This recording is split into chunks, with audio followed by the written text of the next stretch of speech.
Bienvenidos a este primer vídeo del canal, a esta primera charla, a este primer debate, a este primer compartir con amigos, y para ello cuento con un amigo, abogado y venezolano, cosas que son muy importantes, creo que son claves para la charla que quiero tener hoy, que es hablar sobre Venezuela, su actualidad como sociedad, política, etcétera, etcétera. Tito Villalobos, bienvenido. Muy buenas tardes. Muchísimas gracias por la oportunidad acá de compartir. Me encanta todo lo que sea sentarme y compartir ideas. Me fascina. Es una de mis mayores aficiones. Y recordar, no vengo aquí en calidad de experto, yo tampoco en calidad de letrado realmente. Es una cuestión más de el deseo de compartir una visión de lo que está pasando en la actualidad venezolana y nada. Es por el mero disfrute. Sí, decir también que te comprometí claramente a esto, porque Obvio. me gusta debatir contigo, me gusta cómo nos comunicamos y cómo compartimos, y esto es una encerrona, medio encerrona, a la cual te prestas, pero bueno, No pasa ya, nada, ya, efectivamente. ya le di a grabar, así que ahora podemos ser políticamente incorrectos. Esto no es un canal de política, esto no es un canal es un canal de opinión entre amigos, y Perfecto. desde ese punto vamos a hablarlo todo y desde un punto de vista muy subjetivo de cada uno de nosotros. El mío como muy curioso, y en este caso el tuyo también, así que aprovecho. Nos conocemos en Tenerife. Cuéntame, ¿cómo llegas aquí? Efectivamente. Uf, yo llegué en Tenerife en el 2011, así que a fecha de hoy unos 15 añitos metido aquí en las islas y nada, con el tiempo al principio fue un proceso eh, lento en llegar y crear estos vínculos con la gente, pero desde el momento que pasas esa línea, esa primera defensa que tenemos todos los seres humanos, vamos, sin duda alguna, y ya te acercas y creas ese vínculo, me siento afortunado porque he creado vínculos con una gente que sigo pensando que es de lo más preciadito que tengo en la vida, ¿sabes? Qué Y de bello. eso, no, y de eso me siento orgulloso, ¿eh? Siempre he dicho, uno tiene que estar orgulloso de las cosas que logra. Y los amigos, si los logras, mantenerlos siempre Oye, cerca. te agradezco mucho que hayas participado aquí. Me considero muy amigo, tengo que ser, para que permitas estas cosas. Absolutamente. Una cosa que te quiero consultar, te quiero preguntar. Yo viví un choque, vine con 9 años, pero viví un choque cultural, quizá por el Ujú. tema de este acento que Dios me ha dado, que la vida me ha dado. ¿Cómo se ve? No, a Venezuela le llamamos la octava isla. ¿Cómo Sí. se ve el llegar? ¿Cómo vives ese choque? ¿Es tan fácil Uf, integrarse? vamos a partir de la base que la inmensa mayoría de los venezolanos que vinieron en mi época y posterior no vinieron bajo el típico supuesto de quiero simplemente conocer un sitio nuevo o algo por el estilo. No, la inmensa mayoría de venezolanos que llegaron en mi época y posteriores venimos escapando de una situación insostenible. Venimos escapando de la desesperanza. Y si quieres, después desarrollamos ese concepto en específico más adelante. Entonces, claro, cuando llegas a un sitio nuevo, lo primero que te enfrentas es la duda de ¿por qué estoy aquí? Vale, estoy aquí no es porque estaba de Erasmus y ahora quiero conocer un sitio nuevo. No, no, Claro. estoy aquí porque quiero una vida y quiero lograr las cosas que mi antigua locación me lo impedía. Entonces es esa sensación de, ok, tengo que lograr algo, tengo que hacer algo. Y es una constante que he llegado a encontrar con muchísimos migrantes, no solamente venezolanos, sino es el deseo de llegar y, bueno, ahora sí lo voy a hacer, ahora sí voy a empezar a echar para adelante, ¿no? Eso por un lado, esa sensación del necesario impulso. Y con los canarios, pues eso, fue un proceso de poco a poco, pero sinceramente, salvo por muy contaditas experiencias, la realidad es que yo creo que la comunidad canaria en general nunca escuché, nunca hubo ningún comentario de este es el raro o este es el de afuera. Del 90, quizás el 0,01% de la gente que puedo tener ahorita en la mente hizo algún comentario, pero de resto en lo absoluto, en lo absoluto. También tengo experiencia de amigos que emigraron a otros países y sus experiencias son bastante difíciles. Yo creo que en España y sobre todo en Canarias, por las características históricas de las islas y por todo Sí. lo que ha sucedido, sinceramente no vi ninguna, no sé en tu caso, pero en mío No, no, fue... no, no, no, nací en Galicia. O sea, comparto una cosa con los canarios y es precisamente el tener abuelos que emigraron por necesidad, en las mismas épocas además, y por algo se nos llama a los españoles gallegos en muchas partes de Latinoamérica, precisamente por ese pasado. Efectivamente. Creo que eso nos sensibiliza directamente con las personas que llegan también, Ya, porque bueno, sí. comprendemos o compartimos cierto... Está bien eso, sí. Tenemos cierta comprensión con las personas que emigran por necesidad. Y Claro. porque en mi casa, por ejemplo, en mi pueblo, pues si miro así y tal, no hay una familia que no tenga muchos miembros fuera. Ya no de primera generación, sino de segunda y demás. Y hay una cosa curiosa que se comparte mucho en Galicia y es el abuelo que tiene otra familia. O sea, tener primos en Cuba ¿sabes? Mm. Por ejemplo, eso lo reconozco ahora en varias familias, haciendo memoria, en varias familias cercanas y demás, que tienen familia en Cuba. Se dice así cuando un abuelo se fue, una persona hace un par de generaciones se fue y tuvo otra familia allí y compartes ese apellido y demás. Amigo. Vale, vale, vale. O sea, en este caso, por ejemplo, familiares abuelos que tienen hermanos allá y tal. Estoy pensando ahora un par de casos concretos, no quiero nombrar y tal, No, no, pero no, no, sí, no. sí se da el caso, sí se da el caso y creo que eso también nos genera una percepción desde pequeños totalmente distinta y creo que Canarias también comparte eso y son una sociedad acogedora o somos una sociedad acogedora Absolutamente. porque al final generamos eso. ¿Con qué edad te viniste?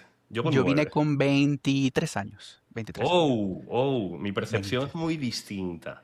Yo, Sí, yo crecí, yo claro, desde peque crecí, aquí. claro, no, pero tengo cierto agradecimiento y muy profundas raíces culturales en Galicia, al venirme Ujú. con 9 años. Pero estamos hablando de que tú viniste ya adulto. A Sí, ver, adulto. joven adulto, joven Sí, sí, sí, adulto. sí, sí. Y ¿Pudiste ver la transición, en cierto modo? mira, en mi caso, o sea, yo vivo toda la historia venezolana moderna, Exacto. Chávez, situación, y yo nunca viví Maduro, o sea, la época de Maduro en adelante, porque cuando yo vine, quizás 6 meses, 8 meses después de que vine, un poquitito más, un poquitito menos, es que anuncian la muerte de Chávez.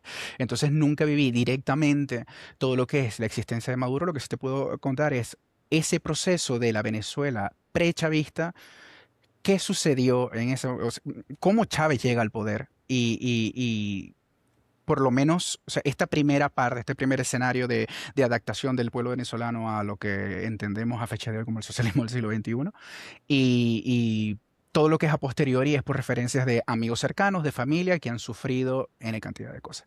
Yo en ese sentido me siento súper, súper afortunado. Hay muchas cosas, muchas experiencias horribles que me han contado que no las viví, pero tengo absoluta certeza de que son reales porque es que me lo estaba diciendo la gente con la que, vamos, con la que compartía, con la gente que fue al instituto, ¿sabes? Y, pero es así, o sea, todo lo que es el inicio de llega Chávez al poder y ¿ahora qué? Es de película, es de película. A veces incluso con la misma gente cuento que tú te acuerdas de lo que vivimos tal fecha y es como cómo pasaron tantas cosas tan rápido y cómo llegamos hasta aquí. Pero bueno, sí, sí, sí, es Sí, efectivamente así. claro, porque esa idea, ¿no? ¿Cómo llegamos hasta aquí? Muchas veces la gente dice, cuidado porque así empezamos nosotros. ¿No? Cuando hablamos de política en España, muchas veces escucho esa frase y siempre le he visto como un poco, ahí viene el lobo, ¿no? Como algo Efectivamente. que suena un poco a cuento, pero claro, si lo escucho después de labios de personas como tú, estás diciendo, cuidado que así empezamos nosotros. Esa es otra cosa, ese es un tema interesantísimo y es que en el 98, 99, bueno, ya 2000 era un poco tarde, pero todos estos años pre-Chávez, ¿no? O empezando el gobierno de Chávez, era muy común escuchar comentarios de, mira, esto suena muy parecido a, o te salía alguna noticia, o te decían los cubanos, o llegaba algún comentario, o salían las noticias, mira, es que esta gente viene con esta mentalidad, este hombre estuvo preparándose en Cuba y ahora mira por dónde nos va a lanzar. Entonces, esta idea de ya yo lo he visto, esto yo lo he vivido o he vivido cosas similares.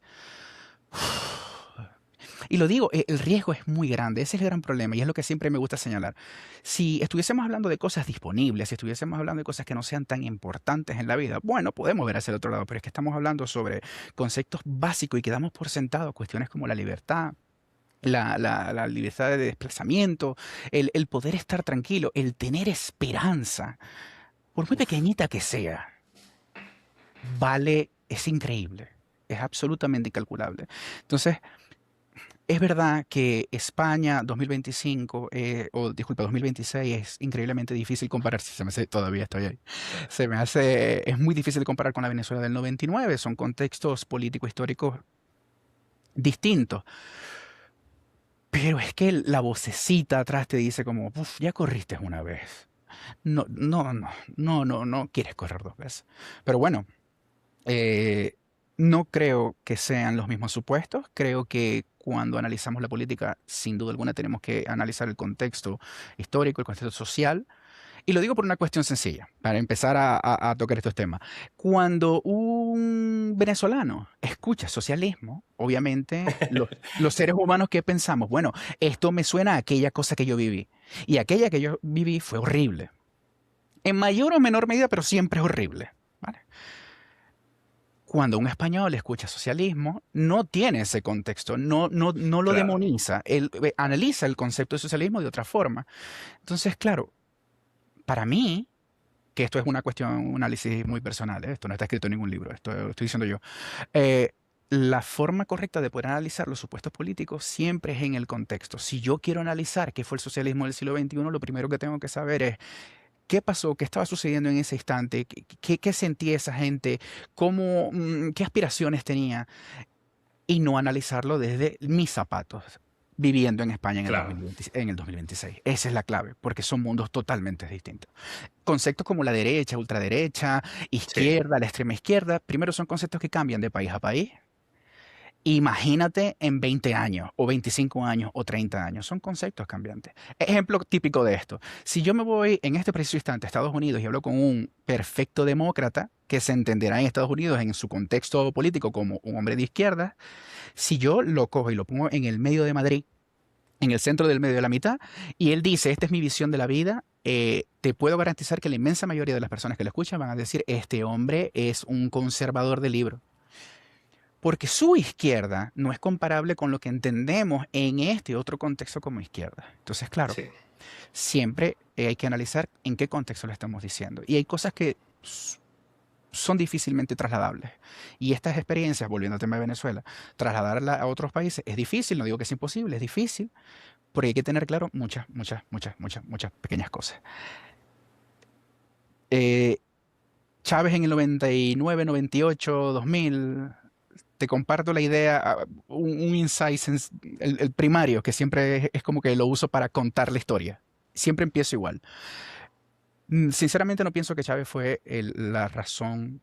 O sea, Chávez no llega porque sí. Chávez fue una consecuencia. Y fue una consecuencia de que analizamos el contexto histórico venezolano en los 90 y había un despilfarro horrible, había una situación económica difícil, en comparación con la Venezuela de los 80, de los 70, que era bullante, donde había una...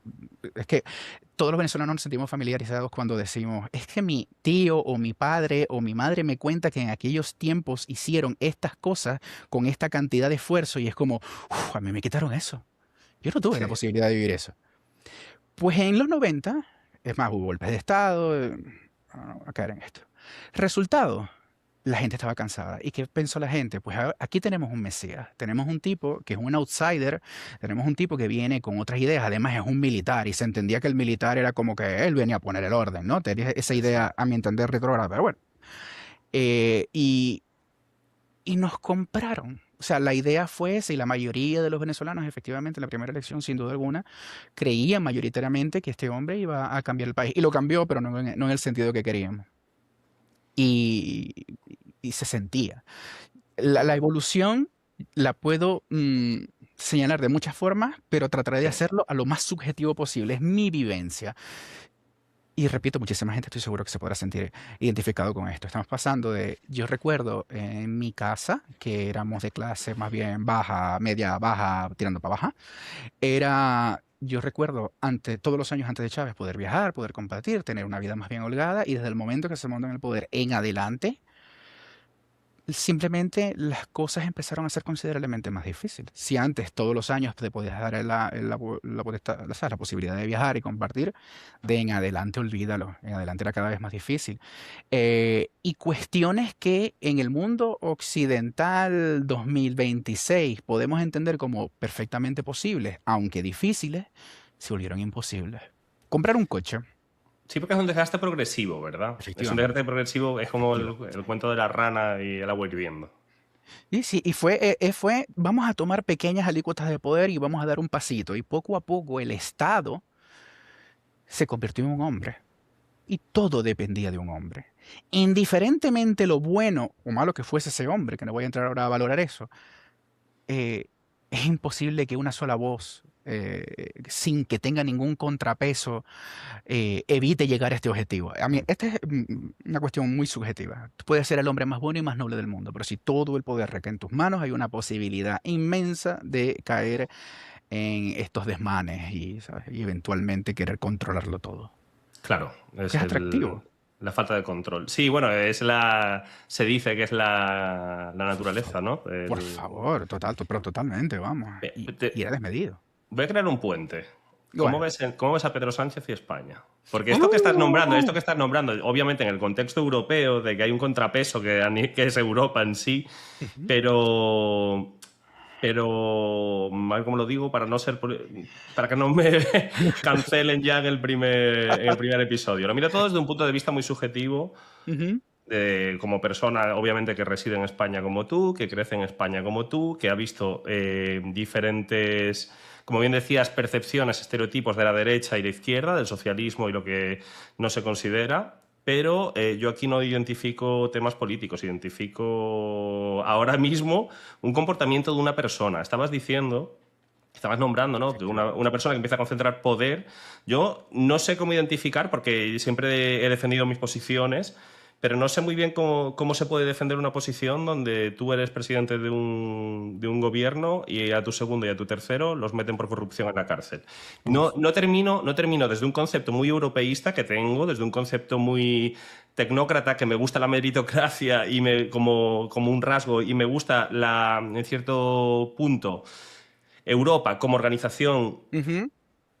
Como ese ente tecnócrata, por así. macro que nos engloba a todos, Sí, sí. sí, sí, pero que me gusta porque pienso que se tiene que regir más por un tema técnico que por un tema político. Quiero pensarlo así, como organización. ¿Cómo no ves que hay cosas que se están perdiendo, nos está escapando el control como sociedad de cosas que deberían de suponer una destitución inmediata de alguien que se supone que nos lidera? Claro, eso tendría sentido siempre y cuando pensáramos por un segundo que esa persona tiene un pleno interés en, uno, representar a la sociedad en pleno, no a un grupo, sino representar en pleno, y dos, que tenga una visión del poder no como algo intrínseco a él, sino como una cuestión pasajera y que hoy lo tiene, mañana no, y que mientras lo tenga vamos a intentarlo hacerlo de la mejor manera. Eh, si tú me preguntas a mí una forma de describir el desempeño que yo entiendo ha tenido Pedro Sánchez en los últimos años, yo creo que la forma más sencilla de hacerlo es un absoluto tiburón político, indiferentemente de que pueda estar de Sin acuerdo. duda, Un tiburón sin es un duda. hombre que no le importa nada. Él dice, este es mi objetivo y lo voy a lograr. Y si en el camino tengo que hacer, y si tengo que, bueno, mentir no, no digamos eso. Si tengo que cambiar de criterio en más de una ocasión porque es lo que tengo Sí. que hacer, lo voy a hacer y no me va, hasta aún me van a cambiar los colores, voy a estar tranquilo. Desde el punto de vista exclusivamente político, yo creo que eso es una habilidad increíble. O sea, lo hace Hombre, un potente tiburón político. Ahora habrá que analizar la moralidad de eso, la ética que puede significar eso y cómo nos afecta a nosotros como ciudadanos. yo he llegado a Eh, un punto en el que no me veo representado por ninguna opción política en este país. Me parece perfectamente válido, lo O entiendo. sea, y he visto como una desazón, he visto como una falta Claro, de referentes políticos serios desde un punto de vista más filosófico. Sí es verdad que existen como tiburones políticos, como bien estás diciendo. En este caso, él consiguió ganar dentro de su partido, eliminar otras opciones. absolutamente, vamos. eh, y llegar ahora a un punto en el que nadie está de acuerdo, parece ser Claro. aparentemente Y, públicamente que nadie está de acuerdo, pero ahí está. y fíjate cuál es el gran problema desde el análisis de, o de la visión de lo que podría suceder en este caso. El PSOE tiene una cantidad de adeptos, una cantidad de votantes a nivel nacional que estoy seguro muchos de ellos se verán en la posición de no sentirse representados y decir, este no es el partido con el que siempre me sentí representado. Resultado, mm, no se ve muy positivo a futuro. Y claro, indiferentemente la posición que cada quien pueda tener, si el interés del partido es mantenerse relevante en el tiempo, tiene que tomar decisiones. Tiene que tomar decisiones y pronto, a mi entender, a mi humilde entender. Porque no. No, desde luego va a ser curioso ver las próximas elecciones que están Oh, sí. ahí Oh, sí. relativamente, Oh, sí. desde un punto de vista como el mío, que estoy en una isla apolítica, el observar cómo el desarrollo me genera cierta curiosidad y cierto interés a ver cómo son capaces de, entre tanto ademán, pues mantenerse y llamar la atención de un montón de gente que creo que está como yo, que no sabe muy bien, que no se ve representada, que no sabe... Sí es verdad que aquí es donde se impulsan los extremos también. El auge de Vox Efectivamente, entre menores de 24 años es tremendo. si analizamos la polarización como fenómeno político en el mundo occidental, es increíble. Eh, no solamente en Estados Unidos, en todos, en España también. Y mientras estos partidos que en teoría representan lo más cercano al centro, que es como que lo utópico, lo que todos queremos o que la mayoría quiere, lo único que va a pasar es que los extremos se van a volver más poderosos. Es lo único que va a pasar. Y es que la política se volvió ya dejó de ser un análisis objetivo de las cosas, ya dejó de intentar convencer en base a los números. No, ahora todo se volvió una guerra de sentimientos, de emociones, de decir, mira lo malo que es el otro, mira, o puros sacas. Y en ese sentido, lo único que está apelando es a lo más primitivo del ser humano. Es como que Totalmente. tú eres muy bueno porque tú estás con tu tribu y son tus grupos, ¿no? El tribalismo propio del ser humano. Y los otros no son tu contrincante o no son otro ser humano que simplemente tiene una visión diferente, una como visión diferente del mundo y que es tan respetable como la tuya. No, el otro es el enemigo. El Totalmente. otro no se merece ni nada. Y es como, no es así. No, no. Es que si aceptamos esto como la verdad absoluta, nos convertimos en animales. Es falso. Totalmente. Totalmente, pero siempre he visto como un crecimiento del bipartidismo que veía en Estados Unidos, Ujú. que se ha ido trayendo a Europa y se ha ido convirtiendo en España, que tenía dos, tres, cuatro opciones políticas a nivel nacional, se ha quedado en dos. Ahora sí es verdad que surgió Podemos como un extremo en su Ujú. momento. Ahora surge Vox como aparentemente el otro extremo en Sí, este sí, sí. momento, actualmente. Y da un poco de miedo, porque se perdió, como te decía, el tema filosófico, lo que representaba Julián Guita con Izquierda Unida, ciertos políticos que creían en lo que estaban diciendo y tal. Veo como una destrucción totalmente y se ha llevado a un Barça-Madrid constante. El adversario ha pasado a Exacto. ser enemigo, como tú estabas diciendo. O sea, Sí, tú puedes ser del Tenerife y al mismo tiempo eres del Barça o del Madrid. sí, sí. ¿Sabes? Pues esa necesidad de sumarte siempre pienso, a un caballo ganador o a algo que te representa, no sé si es por la identidad de grupo, no sé si es porque Eso. Y una de las grandes guerras internas que tengo con este asunto es que efectivamente tenemos la polarización y en la polarización el otro es el enemigo. Pero es que cuando elijo mi equipo, que mi equipo es rojo, azul, verde, morado, el color que sea, mi equipo me está vendiendo un argumentario que viene en paquete. Sí, total. Y para yo poder sentirme parte de ese equipo, tengo que compartir plenamente todo el argumentario del paquete. Y claro, a ver, yo como partido, si lo analizo desde el punto de vista, tiene sentido. Es como que, mira, aquí no vamos a caer en muchas discusiones, esto es lo que somos y esto es lo que seguimos y bueno, sí, no, este es el camino en que vamos a. Pero claro, como ciudadano, lo único que estás haciendo es obligarme a tener que elegir un perfil de vida y si no encajo en algo de eso, entonces soy malo. Si no encajo en alguno de esos argumentos que soy, entonces yo ahora me convierto en el enemigo. Realmente yo como ciudadano tiene sentido que como partido me señales y me digas, de las 8 cosas que yo sigo como mantra, como no compartes estas dos, entonces no hay forma de poder acogerte porque tú eres el enemigo. Y yo creo que si tuviese que señalar algunos, creo que en este sentido la izquierda ha sido bastante más restrictiva en los últimos años, hablando de la izquierda española, ha Sí, sí, sido sí. bastante más restrictiva en cuanto a aceptar esas iba a decir voces disidentes, pero ni siquiera, esas otras posibles percepciones de entender el mundo y decirle, digo que no pasa nada, o sea, si no compartes todo mi argumentario, igual puedes participar. Resultado, no, según las encuestas como que no, bueno, depende de quién haga las encuestas, pero en general, según las encuestas como que no, esto no, para las próximas elecciones puede que haya mucha sorpresa. A lo Sí, Meloni en Italia. sí, sí, totalmente. Te estaba diciendo además que salió una encuesta que los menores de 24, si no estoy equivocado, 24-25 años, la mayoría Sí, votaban por Vox y tiraban por una... Creo también que hay una... ¿Cómo lo explicaría? Todo el mundo sabe de política, pero pocos profundizan realmente en el conocimiento de la política. Quiero decir, la política se ha convertido un poco en un rasgo de moda. La gente es extremista por moda y no realmente porque profundice en un tema de argumentario político serio, que hayan estudiado las opciones, que tengan un conocimiento de lo que van a defender, sino se tiran a las 4 problemáticas de moda. Y esas 4 problemáticas representan a quién voy a votar, que va un poco relacionado con lo que dices también. Si eres del Madrid, eres de Cristiano Ronaldo. Si eres del Barça, el mejor jugador del mundo de la historia es Messi y punto. Y no puede ser al revés. Y asumes ese argumentario como propio porque hay algo que te lleva, hay algo que te gusta, hay algo que compartes y automáticamente asumes todo eso. compras el Sí. argumentario. Yo lo que Y... siempre... Dime, disculpa. No, no, no, no, por favor. No, iba a contar sobre una de las cosas que siempre sale cuando hablo sobre actualidad, que no solo de política, sobre actualidad. Es decir, compraste plenamente el argumentario, vale. Ahora, ¿cómo eres capaz de sobrellevarlo? Entiéndase. Tú por dentro vas de la mano con toda y cada una de las cosas que el equipo, partido, color te está vendiendo y en esas cosas que no estás tan de acuerdo, ¿cómo sobrevives con ello? Porque de cara al público, para ser el bueno, tienes que tener todo el papel. eh, ¿Cómo hace? O sea, ¿cómo se lleva? Yo hasta ahí, yo creo que trato, incluso cuando hablo de actualidad, trato de resumirlo en lo más sencillo. Es, indiferentemente qué, indiferentemente el argumentario, tu vida personal, tu día a día, ¿cómo la llevas? Entiéndase, cada Sí. mes eres capaz de comprar más bienes y servicios con la misma cantidad de dinero. Cada vez te sientes más seguro.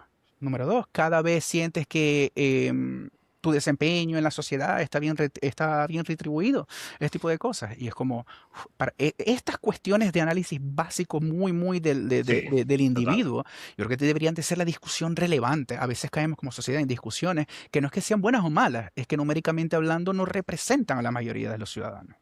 Sí, te hice una comparación además que fíjate que hasta yo mismo nombré al presidente del gobierno y realmente la comparación debería de haber sido de la calidad de vida, cómo ha empeorado o mejorado en nuestro Claro. país, cómo ha realmente, estaba el otro día haciendo una comparación y respecto a hace 10 años cobro casi lo mismo. En mi trabajo principal. Cobro Ahí casi lo está. mismo como sueldo, pero viendo la cesta de la compra, había un anuncio de Lidl de llena tu carro con 30 euros. Hace unos años. Uf, por favor. Cosa que salió el otro día de Lidl con Uf. 30 euros en una bolsa. Y fue una cosa peculiar porque dije, caramba, ¿cómo ha cambiado? Pero en cambio, creo que mi sueldo ha aumentado entre un 10 y un 20%. No Efectivamente. sé si a tanto, en una década. Cada año que pasa, al menos en la Hmm. actualidad española, el poder adquisitivo baja y baja y baja. Y a veces el número, que no es el caso que estamos Exacto. hablando, puede subir, pero es que el poder adquisitivo se va diluyendo. Y la Hombre. verdad es que cada vez, en los últimos, bueno, según mi experiencia, quizás en los últimos 5 años, cada mes que pasa se siente, ¿eh? Cada vez se pasa, es que logras obtener menos y menos productos y servicios, menos y de menor calidad. Tan sencillo. Hmm. Y claro, este análisis que podemos tener en este momento, yo estoy seguro que la inmensa mayoría, en este caso de los españoles, lo ha tenido y ha Esa. dicho, esto no. Por mucho que yo vea en la televisión que son muy buenos o son muy malos, o este se Hmm. quiere o este no quiere, el resultado es que cada vez puedo menos.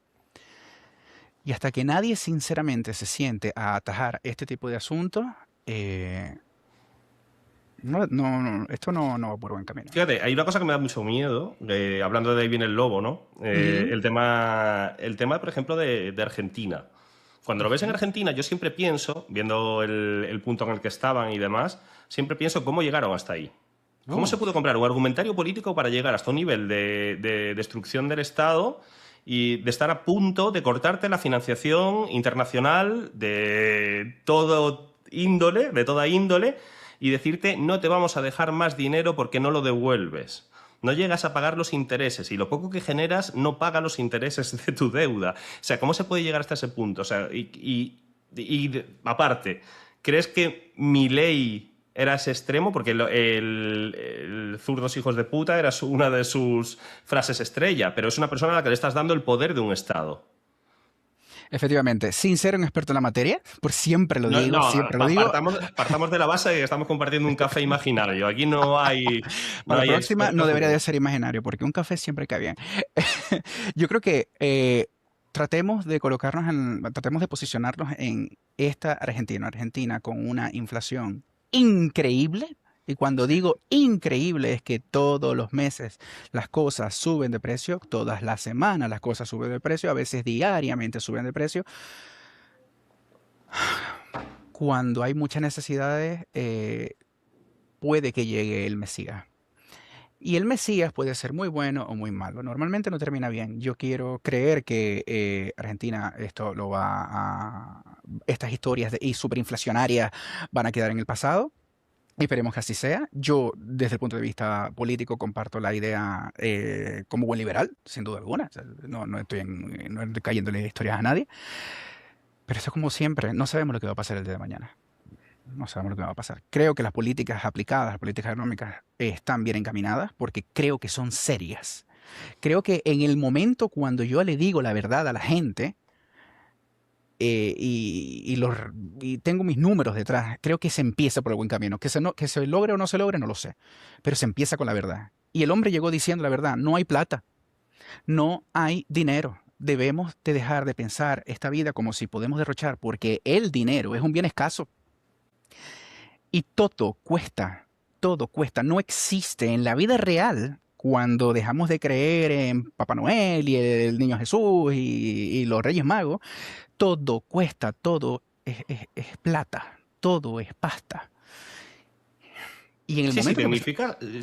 Perdón, sí, si tecnificas al final te das cuenta de eso. O sea, estos son números, suma y es resta. números. El tema es tener los datos reales y los datos No, fehacientes. El problema de Argentina es que la gente seguía comprando un ideario, incluso cuando este señor enseñó los números y explicó cómo se iba a conseguir que iba a doler, pero es una sí, generación a la que le va a doler para salvar al resto.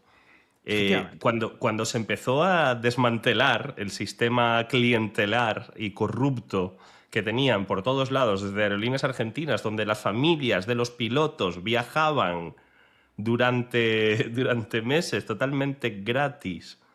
O sea, yo es que no puedo imaginarme eso. Imagínate que yo sea funcionario, tú seas funcionario de una aerolínea y que tu madre, tu primo, tu hijo tengan billetes gratis para viajar constantemente. O sea, llega y después, claro, cuando empezaron a desmantelar el tema de las provincias, empezaron a salir pozos y pozos y pozos como ejemplos de corrupción, vamos, bestiales. ¿Qué esperabas? Si tienes gente que tiene años en el poder, se han acostumbrado al poder y hacen lo que le viene en gana, ¿qué esperas? Yo creo que esto es una cuestión de la naturaleza del ser humano. ¿Tú Curioso. crees? Yo creo que el ser humano. ¿Crees que esa es la naturaleza del ser Yo, humano? yo sinceramente, por las lecciones que me ha dado la vida, y habrá gente que estará de acuerdo, en desacuerdo, me parece perfectamente válido cualquiera de las posiciones, el ser humano hace lo malo hasta que se le obliga a hacer lo bueno. Tanto es así Uf. que por eso tenemos un sistema judicial en la mayoría de los países, por no decir todo, porque no los conozco todos, pero en todos los que se me vienen a la mente tenemos un sistema judicial que ha nacido en relación a, tenemos dentro de nuestro sistema una persona que es incapaz de seguir las normas básicas. Y la pregunta es, ¿quién es capaz de cometer delito? ¿Quién es capaz de hacer lo malo? Sinceramente creo que todos, sin excepción, somos capaces de hacer lo malo. El tema es la circunstancia. ¿En qué momento está? Sí, totalmente, totalmente. Si hubiera un cacho de pollo y solo quedamos tú y yo, y el cacho de pollo solo da para alimentar a la familia de uno, estoy de acuerdo, Efectivamente. estoy de acuerdo en eso. Pero como contexto, ¿no crees que también es un tema educacional? Mm, si tomáramos a una persona, o sea, si tomáramos dos seres humanos totalmente en blanco y los ponemos en un... Ya esto es súper filosófico, me encanta. Si los Claro, claro, ponemos claro. dos personas, ponemos dos niños que fueron creados exactamente de la misma forma, totalmente en blanco, sin tener ningún ápice de maldad propio, intrínseco, vale, podríamos hacer ese análisis, esa prueba científica, a ver qué resultado da.